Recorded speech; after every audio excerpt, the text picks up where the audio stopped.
ଆଜିର ଏହି କ୍ରିୟାକଳାପଟି ହେଉଛି ପଶୁପକ୍ଷୀ ଓ ସେମାନଙ୍କ ବାସସ୍ଥାନ ବିଷୟରେ ଜାଣିବା। ଆମେ ଯେପରି ଘରେ ରହୁଛେ, ପଶୁପକ୍ଷୀମାନେ ମଧ୍ୟ ସେମାନଙ୍କ ଘରେ ରୁହନ୍ତି। ଆସନ୍ତୁ ଜାଣିବା କେତେଗୁଡ଼ିଏ ପଶୁପକ୍ଷୀ ଓ ସେମାନଙ୍କର ବାସସ୍ଥାନ।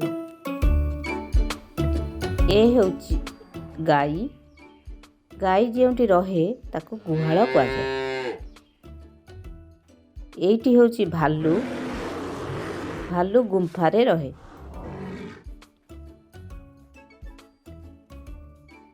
ଏଇଟି ହେଉଛି ଘୋଡ଼ା।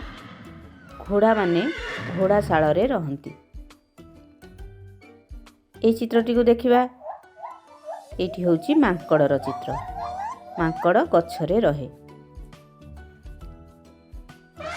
ଏ ହେଉଛି ହାତୀ। ହାତୀ ଜଙ୍ଗଲରେ ରହେ। ଏଇଟି ହେଉଛି କୋଇଲି। କୋଇଲି ବସା ତିଆରି କରି ରହେ।